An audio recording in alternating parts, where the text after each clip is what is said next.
Welcome to this week's episode of the program. This is the Gavel. I am Benny Ark. During this week's session, the Public Accounts Committee of the House of Representatives reconvened to delve deeper into the issue of revenue leakages. Their scrutiny now centers on the remitter payment platform, which is extensively utilized by the federal government for financial transactions. Here is the report. The Public Accounts Committee of the House of Representatives within the week resumed its investigative hearing on revenue leakages as it turns its attention to the remitter payment platform used by the federal government.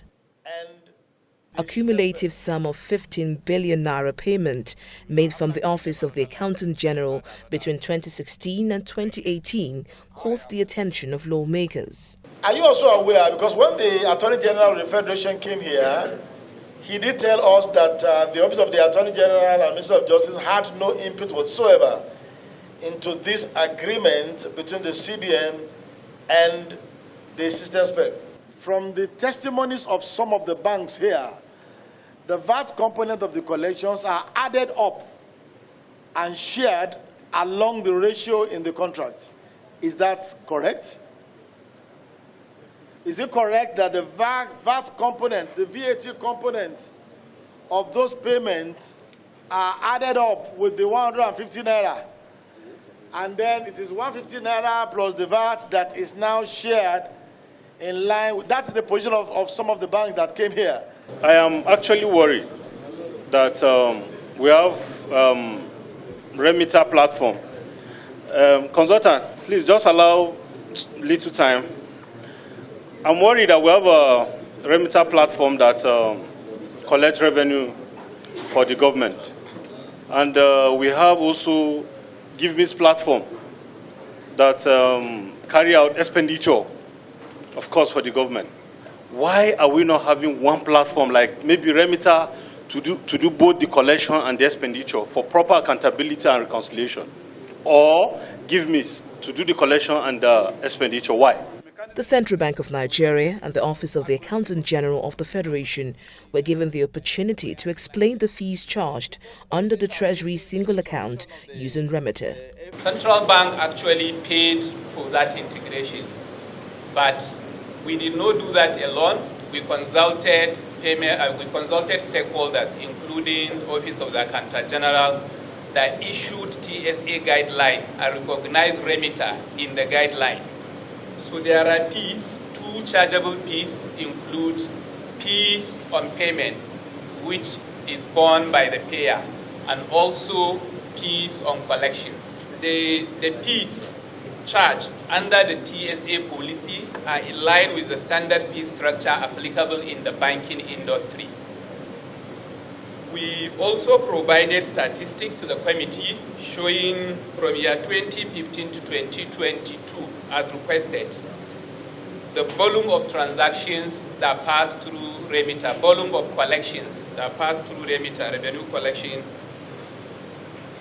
is 86,119,645, while the value is 34.31 trillion that was received. This agreement, between System Spec Limited, a limited liability company whose address is so.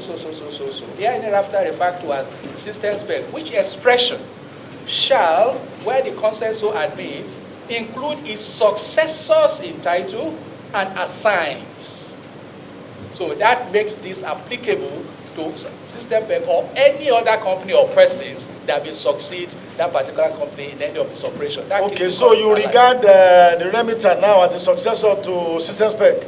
We need to correct. At a particular point in time, the Office of the Accountant General said they are unable to pay. They will not be able to be paying. For how many years did that happen? The payment made by Accountant General is between 2016 to about 2018. We want you to be very, very categorical. Yes, I'm sorry. 2016, 2017, and 2018 for 3 years. Yes. The Office of the Accountant General was paying System Spec for the services they are rendering in this contract. Yes, they were paying for the services being rendered by System Specs, and all the parties are involved. The whole money that is being paid is not that remitter takes everything. all the parties that are involved in the chain are actually paid from that particular. Just a moment, please, just to get you very well. When the Nigeria pays system specs now shares that among the parties. Which parties? CBN. Okay. The deposit money banks. Yes, please. Those are the parties that are involved in that collection. The two parties. Yes. Okay. Do you have an idea of the ratio of the sharing of that money? The ratio of sharing is central bank takes 10%, commercial bank takes 40%, and then 50% goes to remitter. Meanwhile, the committee is warning the Federal Inland Revenue Service against contempt for failing to honor its investigation for a fourth time, pointing out that some value-added tax from the revenue collected by remitter ought to have gone to the FIRS, but is instead collectively shared amongst the CBN, commercial banks and remitter. In your speech, at a separate hearing, the House of Representatives Committee on Land Transport has commenced an investigative hearing on the state of assets of the Nigeria Railway Corporation. Is there an approval? For instance, we know that the civil service is usually a bottom-top approach. Yes. Was there an approval from, maybe a director to you, and then there was a committee, and it was approved by the committee, and then maybe perhaps a covering note was given for the movement? Because if we don't address this properly, and this is usually your ways of moving, coaches from one state to another, it may keep reoccurring. That's why we want you to emphasize on what you have, what has happened, and then clarify the issues. They stop the movement that is being done by federal establishment, by Nigerian Railway Corporation. The state stopped it. We have to inform all concerned this is what is happening. Ordinarily, we involve our police, who protect our track and who provide security for the movement. They were duly informed, and they also duly informed the area commander and DPO in that area. But when they stopped it, we have to react. After this, we have moved other rolling stock from other places. It's an internal arrangement to move coaches. Even this weekend, we have to move a coach from Lagos to Port Harcourt. So it's within the Nigerian Railway ambit to move its rolling cost to where that's what we call balancing stock. So I don't need to inform the IG, except when I have a CP who is a commandant under the Nigerian IG, I will inform him and he will do the relevant things. However, following the inability of the managing director to give a reasonable explanation over the vandalization, a member of the committee accused the NRC of culpability in the ongoing theft of corporation assets. The normal practice is that to transport this rolling stock through your rails. So you could not do that for reasons known to you. So you wanted to use road. Why did you not attach police from your command to accost this rolling stock? That's number one. Number two, are you equally aware? This is why Nigerians are very, very curious. That as we speak, railway sleepers worth several billions of naira is being detained. The same one was taken away from Nigerian Railway. If that one has not been intercepted by Nigerian security and civil defense, that one will have gone eternally. And because Nigerian security civil defense, I have it on record, it is within the domain of worldwide. 1.3 billion naira worth of Nigerian property has been carted away in more than 3 long trailers seized by Nigerian civil, and then those people that were arrested claim that they were never staff of Nigerian Railway, but they were contacted by Nigerian Railway. The case is still fresh. So it is not in order for me to not believe that this is another Number 3, right in our nose, under our nose, a rolling track, was stolen in Nigeria, thereby making it difficult from moving train to go, and resulted into kidnap of the passengers. And then you are saying we should not be so curious. So with due respect, Mr. Chairman, me, and on behalf of my those people that elected me here, are not convinced, except you could tell the whole world, if those things have not been, the coaches have not been intercepted, I'm not sure, I'm not convinced that those coaches were going to Jos. You could actually go elsewhere based on the antecedent. It is here in Nigeria we have seen the revenue of the Federal Republic of Nigeria being lost through the efforts of internal Arima Nigerian Railway, selling tickets outside of. So I'm not convinced based on this. You could tell the whole world, why were you not ready to attach police under your command to accost these people to that place based on what I said? The committee thereafter adjourned and directed the corporation to present it with all relevant documents on the state of its assets across the country. Meanwhile, a member of the House of Representatives from Southern Ijaw Federal Constituency, Rodney Ebikebina, is asking the Nigerian military to apply caution in the search for the killers of military personnel in Okwama Ugeli South local government area of Delta State. While addressing journalists in Abuja, Honorable Rodney said the gruesome murder of 17 military personnel is one of the worst things to have happened to the country's gallant soldiers in recent history. The lawmaker is also urging the people of Igbo-Motoro and the entire Southern Ijaw Federal Constituency to be vigilant and report any strange movements in their various communities to the nearest law enforcement agents. I am aware that the Nigerian Army has a capacity to gather intelligence within a short period. The execution of such intelligence reports should be done with utmost caution to minimize collateral damage to innocent and law-abiding citizens.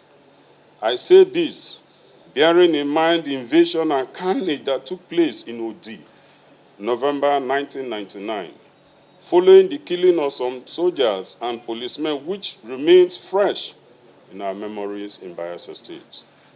Caution and professionalism must be the watchword to forestall unpleasant and regrettable consequences in the approach to bringing a culprit to book. Please permit me to use this medium to call on the good people of Igbo-Motoro and the entire Southern Ijaw Federal constituency to be vigilant and report any strange movement. Welcome back. You are still watching The Gavel. The Minister of the Federal Capital Territory defended a 1.147 trillion naira budget for the Federal Capital Territory before the Senate Committee on FCT and FCT area councils. During the session, he also sought approval for security votes. Take a look. When the Minister of the FCT appeared before the Senate Committees on FCT and FCT area councils in defense of the 1.147 trillion naira budget for the FCT, he made a request for the approval for security votes. But here in Abuja, or in FCT, no security man can be given 10,000 naira. He has to apply. You have to take it to the council, who will take it to the DF before the money will be paid to the account. Now, in that case, you don't even know whether it's the council or the DFA that's giving out information regarding the operation. None of us want the governor with all the respect along that. Yeah, DJC, director of officer can come and tell you, we want to do an operation this night. And we're going to $50 million operation. Of course, you don't need to go and call anybody. What you need to do, but now you you can't even give 500,000 naira. So there's no security vote, no security vote in The federal government has commenced the distribution of 42,000 metric tons of grains to cushion the impacts of rising food prices in the country. The index of... The Minister of Agriculture and Food Security, Mr. Abubakar Kyari, stated this during an interactive session with the National Assembly Joint Committees on Agriculture and Rural Development. Mr. Kyari explains that he is working with the Office of the National Security Advisor for the smooth distribution of grains across the country. On February 8, 2024, President Bola Tinubu directed the immediate release of 42,000 metric tons of assorted food items from the strategic reserves and the Rice Millers Association of Nigeria as a short-term response to the rising food shortage in the country. That distribution is being carried out by both NEMA, the Office of the National Security Advisor, and the NGF, the Nigerian Governors Forum Secretariat. All these three work together to make sure that these items goes to those intended locations safely and are stored securely. The matrix for the distribution, that too I will make it available to the chairman. It was an elaborate distribution that was done by NEMA, who has the index of the vulnerability persons across the country. The House of Representatives is evaluating the implication of the exchange rates of the 2024 budget implementation. This follows a motion by Honorable Khadijat Ogbara on the need to ensure a balanced budget. Evidently, the persistent fluctuation of the exchange rate trended with major economic variables such as inflation, GDP growth, and fiscal deficit, GDP ratio in Nigeria presently. The House is aware that when exchange rates change, the rates of imported goods will change in value, including domestic products that rely on imported parts and raw materials. Exchange rates also impact investment performance, interest rates, and inflation, and can even extend to influence the job market and real estate sector. The House is worried about the major snag that stemmed from the distortionary impact of the foreign exchange regime. From the 2024 Appropriation Act would be difficult to implement due to foreign exchange volatility. We interviewed Honorable Hamadu Jaha, who represents the Damboa Goza Chibok Federal Constituency, regarding its local priorities and concerns. Let's check out the interview.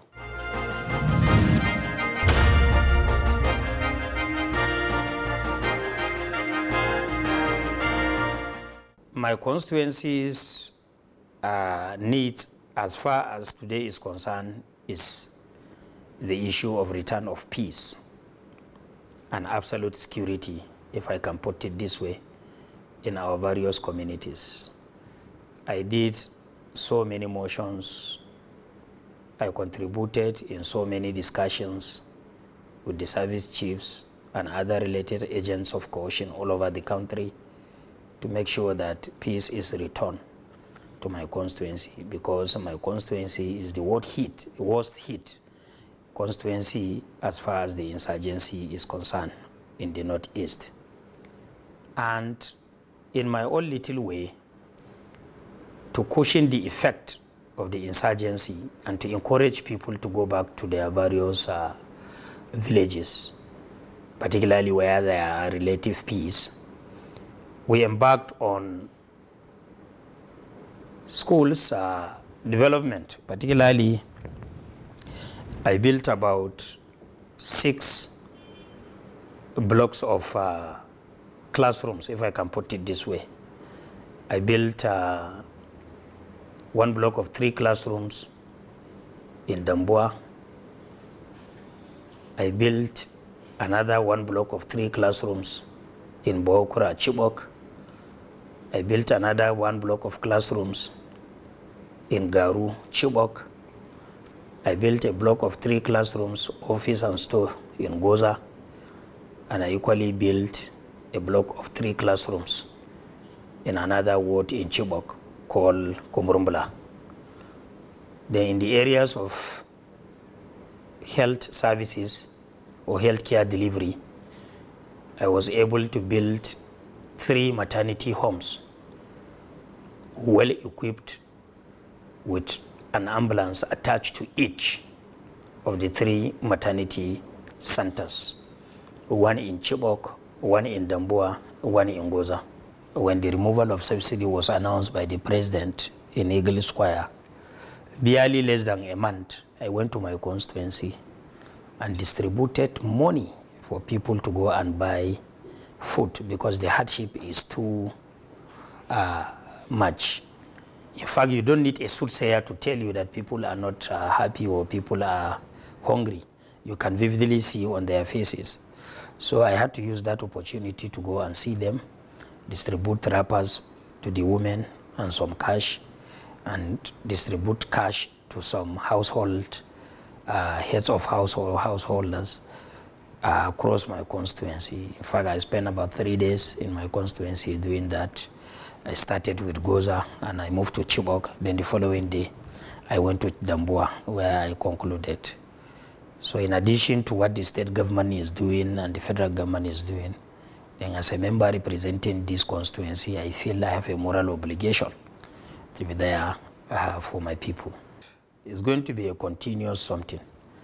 My target between 2023 to 2027 is for my community to have absolute peace. It's for my people to go back to their various communities. They should pick the pieces of their lives and forge ahead. That is my target. And for me to achieve this, I need a lot of work to do, particularly in the area of security provision. I must make sure that all my discussions, my motions, and everything I can do must be security related so that people can have peace, because if there is no peace, there is no way you can have development. Secondly, I want to use this period to make sure that people that lost their means of livelihood have been recovered to some extent. The only thing is for you to identify their major occupation, which is farming. And if there is relative peace, so there is a need for people to be empowered in the areas of agriculture by providing them with agricultural inputs so that they can regain their economic status. Then lastly, for those that are traders, there is a need for us to seek for even loan, maybe a soft loan from relevant agencies in the country to make sure that they assist our people so that they can go back to their various communities and start their life as usual.